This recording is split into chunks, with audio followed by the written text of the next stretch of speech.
तेवर हम देख रहे हैं स्टेज पर, ये वही तेवर है जिसके साथ ये दो सितारे आए फिल्मों के जरिए और जिस तरह से इन्होंने अपना काम किया है। पिता की पहचान से दोनों बहुत आगे निकल चुके हैं। अब शायद किसी को ये बताने की जरूरत नहीं है कि ये किसकी बेटी है या वो किसके बेटे हैं। अब शायद उनकी पहचान अपने बच्चों के जरिए होगी और इसीलिए ये एक्टिंग के नए तेवर। तो मैं सोनाक्षी आपसे शुरू करना चाहती हूँ, ये क्या है ये तेवर? ये बालों का लेंथ है, ये आंखों की मुस्कुराहट है, या फिर ये एक वो इनर कॉन्फिडेंस है जिसके साथ अब सितारे ये समझते हैं कि एक्टिंग भी इम्पोर्टेंट है और हर चीज जरूरी है? फिलहाल तो ये मेरे तेवर है, एक्टिंग को इसका श्रेय नहीं मिलेगा, बट ऑफ कोर्स इंडस्ट्री बहुत बदल गई है पिछले कुछ सालों में। बहुत तरह की नई फिल्में, बहुत तरह के नए जॉनर्स एक्सेप्ट हो रहे हैं, ऑडियंसेस अलग अलग कुछ देखना चाहती है स्क्रीन पर, एंड आई थिंक इस वजह से अलग अलग किस्म की मूवीज भी बन रही है। तो आई थिंक इस तरह से तेवर बदल चुका है क्योंकि ऑडियंस ज़्यादा एक्सेप्टिंग हो गई है। तो people are experimenting with their films, with their looks, with their characters, with you know a lot of things on screen as well. आप अर्जुन को देखिए सोनाक्षी, उसको तो देखकर थक गई हूँ मैं। सभी देखिए। मुझे देखिए वही गाना याद आता होगा ना, ताकते रहते तुझको सांझ सवेरे। हाँ, तुम्हें देख के वो और नहीं तो किसको देख के? कन्वेंशनली जो अभी तक इमेज थी उसमें ये कहाँ पे बैठते हैं? कन्वेंशनल तो ये थे ही नहीं बचपन से। That's supposed to be a compliment? Yeah. Okay. Depends on how you take it. मैं कन्वेंशनल मैं जेन्युइनली नहीं मानता हूँ कि मैं हूँ। आई थिंक वही जैसे सोनाक्षी ने कहा, वही एक्साइटिंग दौर जो आया है कि कन्वेंशनल अब बोरिंग हो चुका है। आपकी अपनी पर्सनालिटी, अपना एटीट्यूड, अपना जो कन्विक्शन है, आप अपने आप को बेझिझक you can be your self, and that is what today's generation is. And I think इसीलिए हमारे सिनेमा में भी आप वो देख पा रहे हो, किरदार जो छलक के आते हैं। नॉट ओनली अरे ये हीरो दिखता है या ये हीरोइन दिखती है, ये कैरेक्टर में कैसे दिखता है। जैसे मेरी पहली पिक्चर में I genuinely played a grey character which is not conventional, अगर आप कन्वेंशनल की बात करें, and I got accepted for that. तो आप समझ सकते हैं कि आवाम का माहौल बदल गया towards cinema in general, towards people and towards everything in general. So they are much more accepting, like she said. जो अच्छा है, हम जैसे अनकन्वेंशनल अजीब व गरीब लुकिंग लोगों के लिए तो हम भी एक्टर बन सकते हैं। कितने लोग मानते हैं वाकई अजीब व गरीब लगते हैं, या कितने लोग मानते हैं? हाँ, यहाँ पे खुले खुले तो कोई नहीं मानेगा, कोई हाथ नहीं उठाएगा। तो आप एक बार अगर सोनाक्षी को हम लोग देखें, आपको वेयर डू यू रेट हर? बस मैं तो देखते रहूं, क्या रेट करना है, क्या रेट करना है? I don't blame you. नहीं, ये अगली पिक्चर रिलीज हो रही है सिर्फ तब तक, ओनली टिल 9 जन। पॉज करें आप, हो गया आपका? नहीं, अभी तो शुरू किया। अच्छा, नहीं, हाँ जी, क्या पूछ रहे थे? हाँ, मैं यही पूछ रही थी कि वो कन्वेंशनल एक्ट्रेस जो अभी तक हम देखते थे, ये हेयर कट विच इज मुझे लगता है 1 या 2 लोगों ने शायद कभी ट्राई किया हो, बट वो भी इतना बोल्डली नहीं ट्राई किया है। हमेशा वो लॉन्ग लंबे बाल। जितने लोगों ने मुझसे ये सवाल पूछा है, मुझे ऐसे फील होता है कि मैं दुनिया में पहली लड़की हूँ जिसने अपने बाल काटे हैं। I mean I just woke up one day and decided चलो कुछ नया करते हैं। मेरी सारी फिल्मों की शूटिंग खत्म हो गई थी जिसमें मेरे लंबे लंबे बाल थे, सिर्फ प्रमोशंस बाकी रह गए थे, तो मैंने कहा कि चलो काट लेते हैं बाल। It was as simple as that, ज्यादा सोच विचार करके कुछ नहीं किया था मैंने। आई थिंक सोनाक्षी की अगर एक चीज का है जिस वजह से वो इतनी सक्सेसफुल है, and she is been loved and admired by so many people in India, she is Indian looking in that sense. वो अगर आप देखें तो बड़े से बड़े शहर, छोटे से छोटे गांव में एक माँ चाहेगी कि उनकी बेटी इस तरह पेश की जाए। एटलीस्ट आप जहाँ तक पिक्चरों का सवाल है, मैं कह रहा हूँ कैरेक्टर्स की बात, I am not talking about her as a person, जो किरदार उन्होंने निभाए हैं, that makes a very big difference to the mindset that people have. और वो डायलॉग जो इतना कन्विंसिंगली इन्होंने कहा था एक वक्त पर, पहले वो डायलॉग ही सुन लेते हैं। किससे प्यार लगता है? अर्जुन, मैं तुमसे प्यार करती हूँ, कितने कन्विंसिंगली कहा था, जरा फिर से सुना ना। ये एक्चुअली मैंने कभी नहीं कहा है। नहीं, इस पहली बार कह दो सबके सामने। अरे जब प्यार किया तो डरना क्या? अर्जुन, मैं तुमसे बहुत प्यार करती हूँ। I don't blame you. That's my dialogue. Say thank you. I don't blame you. If he says thank you, I'll slap him. He has to say मैं भी तुमसे बहुत प्यार करता हूँ। अच्छा, चलो बहुत फुटेज करिए। अगला सवाल। नहीं, क्यों? उन्होंने कहा आपको भी कहना। मैं भी तुमसे बहुत प्यार करता हूँ। नहीं, इधर डोंट इवन ट्राई दिस। आजकल मैं देखती हूँ आपको इंटरव्यूज पे, इधर उधर जो जर्नलिस्ट है उस पर शुरू हो गए। प्लीज, हाँ, आप हैं तो वो डायलॉग तो फिर एक बार, किससे प्यार किससे डर लगता है? आप लोग थकने गए हो डायलॉग से? कोई नहीं थक गया। ये वैसे ही थके हुए हैं। तुम्हारे डायलॉग का कोई लेना देना नहीं है। अभी पहुंच रही हूँ आप पे। थप्पड़ से डर नहीं लगता साहब, प्यार से लगता है। देखो इस डायलॉग पे ज्यादा तालियां बजी तुम्हारे डायलॉग से ज्यादा। आपसे डर नहीं लगता मैडम, आपके पापा से लगता है। खामोश। अब इस गाने के बाद वो गाना बनता है और आ रहे लकी साहब भी, ये देख लीजिए, lucky is all ready for you and तेरे मस्त मस्त। वर्दी में नहीं है, सिर्फ टोपी से यूनिफॉर्म का बाजू। हाँ बाकी रुक जाइए, अभी रुक जाइए। मैंने बोला रुक जाइए। कमाल करती हो रजो। और आप लोग की जो स्थिति है, कैसे रुकेगी वो जीत बीजेपी की, कैसे नाम रुकेगा नरेंद्र मोदी का, क्या होगा आगे? आप लोग के पास कुछ है? देखिए, जब चुनाव होते हैं और चुनाव में जनता अगर सत्ता बदलना चाहती है तो इसी तरह बदलती है। और आपको याद होगा कि भारतीय जनता पार्टी या पहले जो जनसंघ थी या दूसरी पार्टियां थी, इससे और बुरी हार देख चुकी हैं, चाहे इंदिरा गांधी का जमाना हो, चाहे राजीव गांधी का जमाना हो, लगातार। तो इसलिए राजनीति में, जब लोकतंत्र में ये होता रहता है, इससे कोई पार्टी खत्म नहीं हो जाती है और ये नहीं हो जाता कि सब कुछ जो है अब कुछ बचा नहीं है। आप बताएं, जब हम 2004 में वापस आए थे, पूरा माहौल था कि वाजपेयी जी लौट के आ रहे हैं और इंडिया शाइनिंग और हर तरह से वो जो है वही सत्ता बनाएंगे और कांग्रेस के आने के सवाल नहीं। 144 सीट हम सिर्फ लेके आए थे, 144 145, पूरी गवर्नमेंट बनी थी, कोलिशन की गवर्नमेंट हमने बनाई थी। और उसके बाद हम 16 राज्यों में जीते थे लगातार। तो अगर उस समय की गठबंधन सरकार से हम 16 राज्यों में जीत गए तो यहाँ तो एब्सोल्यूट मेजॉरिटी की सरकार आई है। अगर कुछ राज्यों में जीतते चले जाते हैं तो कोई नई बात मैं इसे नहीं मानता हूँ, क्योंकि साल 2 साल ये यूफोरिया रहता ही है, लोगों में रहता है, क्योंकि यहाँ का मतदाता बहुत उस किस्म का मतदाता होता है कि मौका पूरा लोगों को देता है। तो अगर वो कुछ साल के लिए कुछ विधानसभा में इनको भी जिताता है तो मेरे लिए कोई ताज्जुब की बात नहीं। हम इससे न घबराने वाले हैं, न निराश होने वाले हैं। उसी तरह से उत्तिष्ठ जागृत प्राप्त वरान निबोधत। आप इंतजार कर रहे हैं कि मोदी का फेल हो और आप फिर पास होने लगेंगे? देखिए, निश्चित रूप से माहौल बदलेगा। आपके ही कॉलम में पढ़ता हूं, आपने आलोचना शुरू कर दी है, तो जो हमारा एंकरी जो है उसकी भावनाएं बदलने लगी तो सामने वालों की धीरे धीरे बदलेगी। इतनी जल्दी की क्या बात है?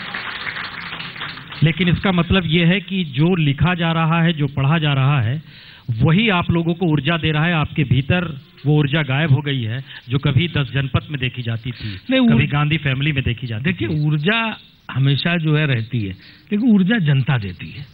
जनता ने आज हमारी ऊर्जा थोड़ी वापस ले ली है, तो हमें जनता जनार्दन को प्रणाम करके इस माहौल का भी वो स्वागत करना चाहिए और आगे अपनी ऊर्जा फिर से जनता से वापस लेने की कोशिश करनी चाहिए। और बाकी जो पब्लिक ओपिनियन है, जनमत जैसे बनता है, लोगों के विचार, वो आप लोग बनाते हैं, उससे बनेगा।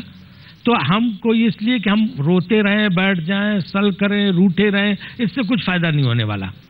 हमें जो है जनता के सामने फिर जाना चाहिए, अपनी बात कहनी चाहिए।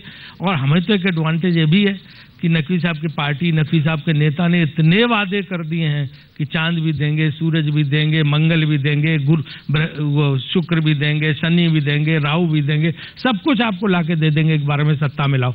तो भैया, अगर नहीं मिला लोगों के सारे ग्रह तो फिर क्या होने वाला है, जनता ही तय करेगी। मैंने आपको कोई दुख नहीं है कि आपने एक नया ग्रह बैठा दिया था जिसे जनता ने वोट ही नहीं दिया था? देखिए, मनमोहन सिंह को लाकर बैठा दिया, अरे नहीं, नया ग्रह आ गया, 10 बरस तक रह गया। वाजपेयी जी, अरे वाजपेयी जी, इन्हीं मनमोहन सिंह की क्या क्या तारीफें आपने की थी, कल में तोड़ दी थी। क्या ऐसा अर्थशास्त्री नहीं है? जब 2004 में, 2009 में तो उनकी वजह से ही जीते हैं। उनका कमाल, क्या कॉम्बिनेशन है सोनिया जी और मनमोहन सिंह जी का, वाह वाह वाह वाह, उसकी वजह से दोबारा सत्ता में आए। तो ये तो वक्त के साथ होता है। मंच से हम नकार रहे हैं कि मैंने कभी भी मनमोहन सिंह जी के पक्ष में लिखा। हम उस न्यू इकोनॉमिक पे पॉलिसी आपका मतलब हम नहीं थे। आपका मतलब मीडिया से, हम एकदम आपका मतलब इंडिविजुअल से आप बात को ले लेते हैं। हम इसको दूसरे रूप में जरा, आपका मतलब पूरे मीडिया से। माइक उठाइए किसी त्यागी साहब। त्यागी साहब, क्या रास्ता किसी विकल्प को बनाने के लिए कुछ जमीन चाहिए? उस जमीन के लिए आप लोग के पास क्या है? आप देख रहे हैं जनता परिवार की दिशा में जा रहे हैं। ये हिसाब किताब, जोड़ तोड़, दोबारा पुरानी परिस्थिति, आप लोग मान रहे हैं कि नहीं देश बदला है? देखिए, मसीहाई अंदाज से जो चुनाव जीत करके जो लोग आते हैं, चाहे वो 71 की इंदिरा गांधी हो, चाहे 77 की हमारी जनता पार्टी हो, राजीव गांधी हो या फिर वीपी सिंह जी हो, तो ये मसीहाई अंदाज वाले, इनकी उम्र बहुत लंबी नहीं होती, क्योंकि इतने सपने ये लोगों को दिखाते हैं। इंदिरा जी 73 आते आते फिर अपने आभा मंडल में खराब हो गई, मुरारजी भाई 78 में खराब हो गए, राजीव जी 85-86 के आसपास धुंधले दिखने लगी, और वीपी सिंह जी को 1 साल भी नहीं लगा। तो मैं चाहता हूं कि अभी 6 महीने और इनको दिए जाएं, क्योंकि सपने इतने बड़े और इतने लुभावने हैं कि जब तक मेरी जेब में 15 लाख रुपए नहीं आएंगे तो उससे पहले तो मुझे यकीन ही नहीं होने का कि कोई सपना भी मैंने देखा था।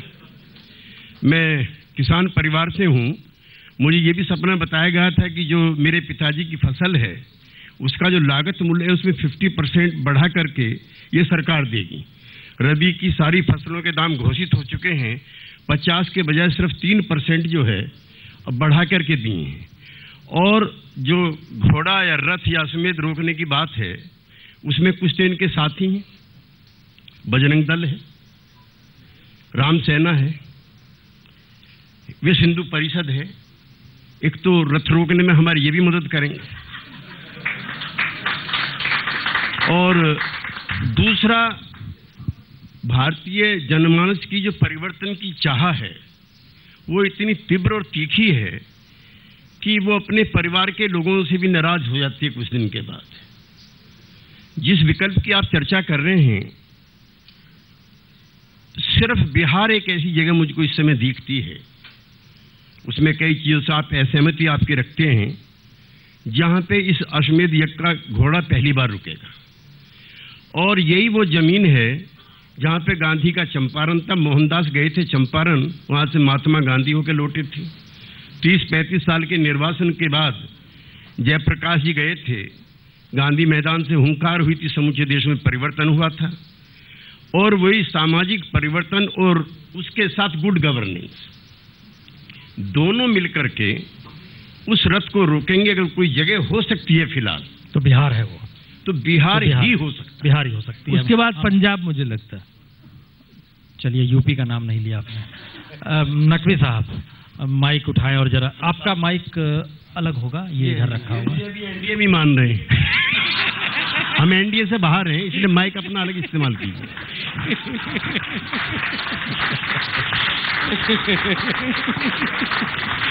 जी, सवाल उभरा है कि आपके अपने अंतर्विरोध आपको खत्म कर देंगे, सचेत रहिए, क्योंकि दोनों की निगाहों और निशानों पर प्राइम मिनिस्टर मोदी ही है, लेकिन आपके अपने कंट्रडिक्शंस जो हैं, जो इस दौर में उभर कर आए हैं, वो कहीं परेशानी का सबब बनेंगे और वही विकल्प खुद पैदा कर देंगे।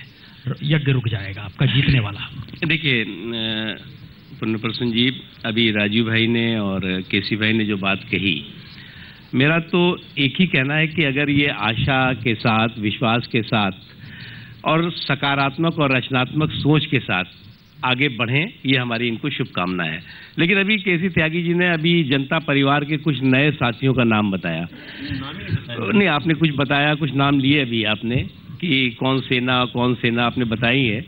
तो अगर आप जनता परिवार जो है वो मोदी जी के रथ को रोकने के लिए इन साथियों का सहारा लेकर के आगे बढ़ता है तो उनको मेरी शुभकामनाएं। एक चीज, दूसरी चीज ये कि मोदी जी का नेतृत्व और मोदी जी ने जिन विचारों के साथ, सुशासन के संकल्प के साथ, विकास के एजेंडे के साथ लोगों के बीच में वो गए और लोगों ने उन पर विश्वास किया और 5 साल के लिए उनको सत्ता पे के सिंहासन पर बैठाला।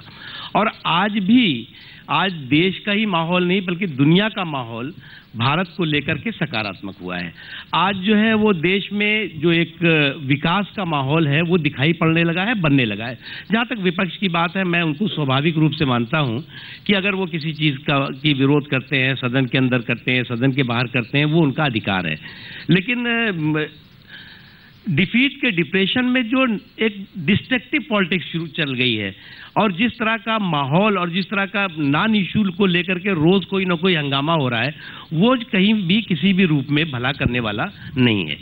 नकवी साहब, इसमें एक सवाल बड़ा महत्वपूर्ण ये लोगों के जहन में है, या हम लोग को भी ये आता है सामने कि दरअसल 2014 के इलेक्शन ने जितनी संभावनाएं पैदा की या जो उम्मीद जगा दी, उसने झटके में उस टाइम पीरियड को कम कर दिया है कि लोग इंतजार करें क्योंकि आप लगातार कह रहे थे हम ये भी करेंगे, वो भी करेंगे, ऐसा भी होगा, वैसा भी होगा, और ये सब नहीं हुआ था, एक सच है।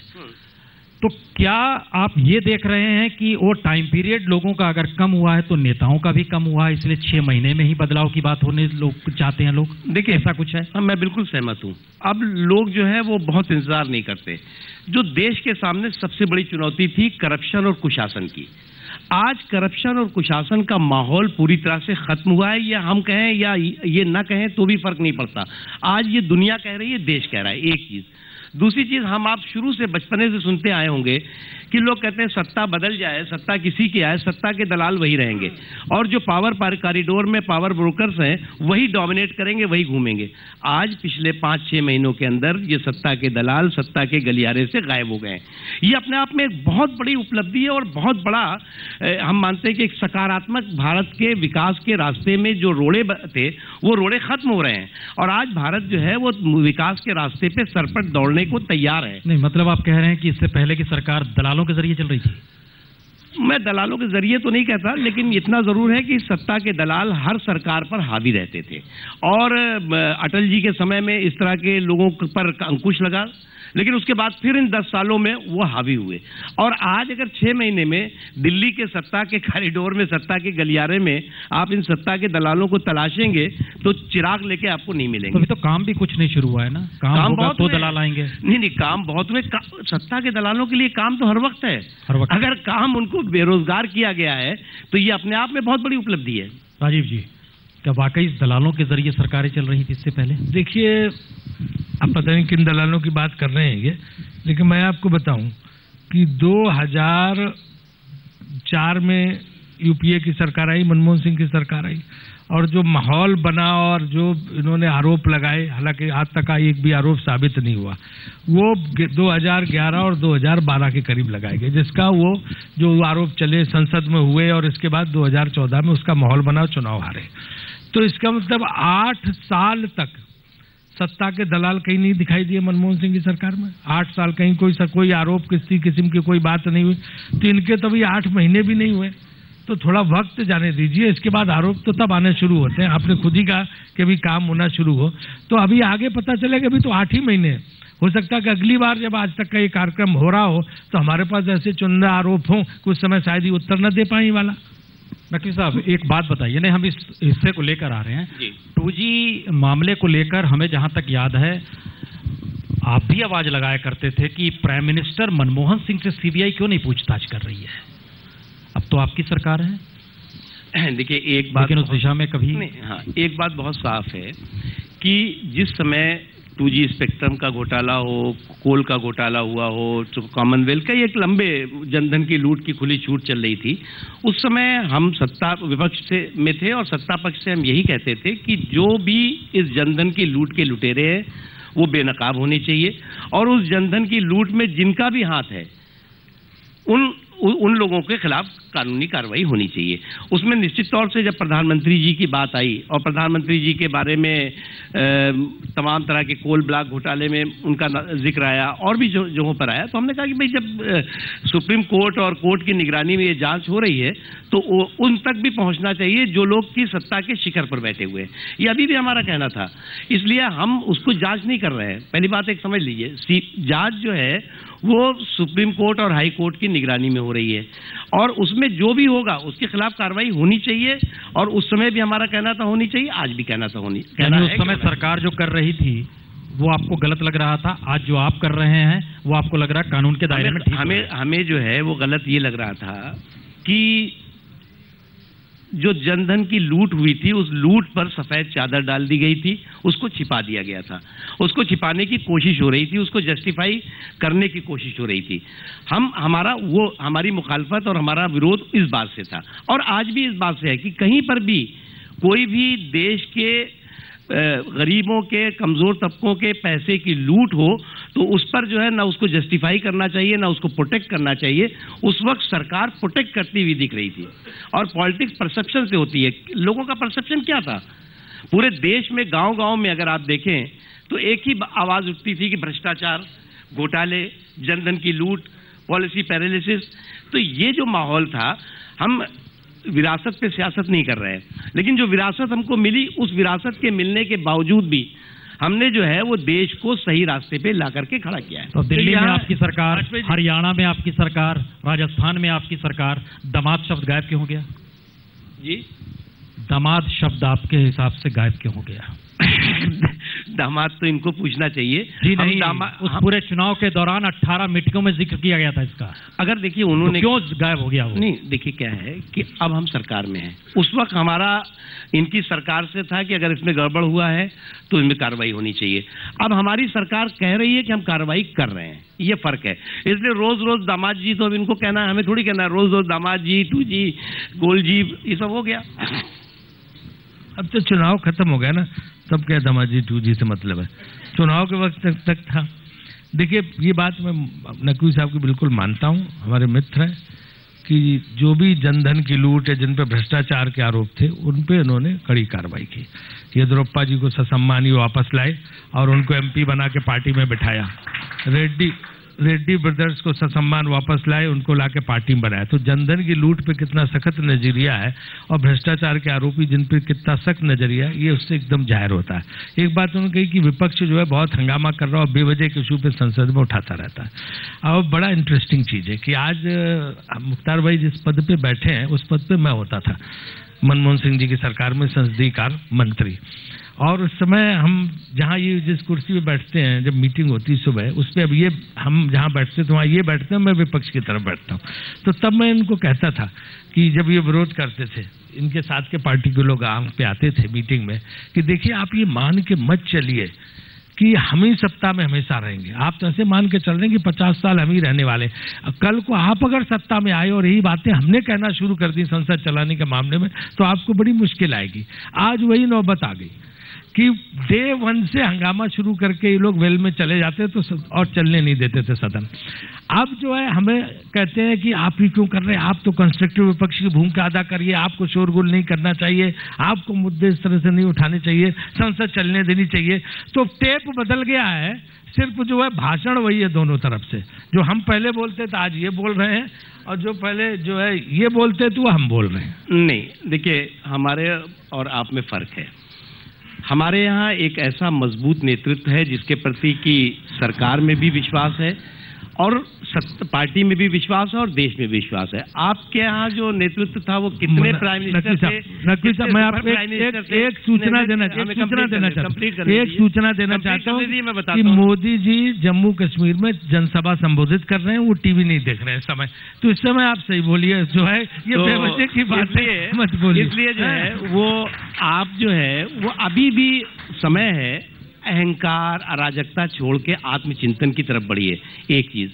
दूसरी चीज, इस बात को आप स्वीकार करिए कि मनमोहन सिंह जी तो केवल प्राइम मिनिस्टर की कुर्सी पे थे, पोस्ट उनके पास थी, पावर कहीं और थी।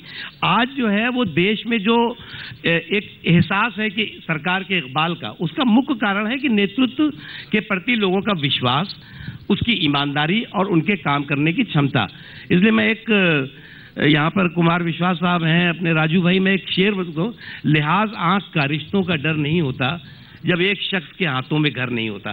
तो इनके यहाँ इतने घर हाथों में घर थे कि कोई तोड़ रहा था, कोई लूट रहा था, कोई खसोट रहा था, कोई बर्बाद कर रहा था, और ये तो लोग तमाशाई बन के नजारा देख रहे थे। तो मैं भी एक जवाबी शेर पढ़ देता हूँ कि शोहरत की बुलंदी भी एक पल का तमाशा है, जिस साख पे बैठे हो वो टूट भी सकती है।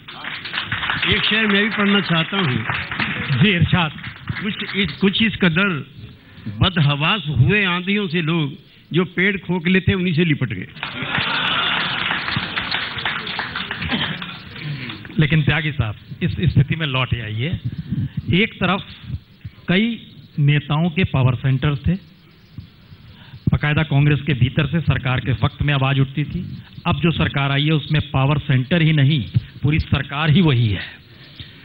ठीक है, अब सवाल ये है कि क्या जनता के सामने ये मैसेज आकर खड़ा हो गया है कि सरकारें बदलेंगी, चेहरे बदलेंगे, तौर तरीके बदलेंगे, लेकिन परिवर्तन इस देश में नहीं होगा। आप लोग जो नई तैयारी कर रहे हैं, किस आधार पे कर रहे हैं? जिसको जंगल आतंक का राज कहा उसके साथ चिपट लिए। यूपी में मुजफ्फरनगर के दंगे हो रहे थे, आप खुद कह रहे थे कि मुलायम सिंह यादव जी आप क्या कर रहे हैं। आप उनके साथ खड़े हो गए। ये विकल्प है आपके सामने, इससे रुकेगा यज्ञ जीत का? देखिए, मुझको आपके वक्तों के बाद 1971 की याद आ गई है, जब इंदिरा इज इंडिया और इंडिया इज इंदिरा थी। अभी हमारे मित्र नकवी जी कह रहे थे कि यूपीए में पॉलिसी पैरालिसिस था, इसमें तो पार्टी भी पैरालिसिस होगी और सरकार भी पैरालिसिस होगी। उसमें कोई इंदिरा जी के अलावा या उनके संजय गांधी के अलावा कोई पार्टी में न नेता था और ना कोई नीति वक्तव्य था। आज दो भाइयों की दुकान में, मेरा शहर है मोदी नगर, विश्वास जी जानते हैं, जब मैं वहां से गुजरता हूं तो लिखा रहता दो भाइयों की दुकान। तो ये भी गुजरात के हमारे दो भाइयों की दुकान की तरह से है, जिसमें सारे पार्टी के जितने भी नेता हैं किनारे पर लगे हुए। नंबर 1। नंबर 2, इसका एक खतरनाक काम ये होता है कि जो नायक होता है इसका, वो समझता है कि चूंकि तू इतने बम्पर बहुमत से जीत का है, जैसे इंदिरा जी को गलतफहमी थी, तेरे सारे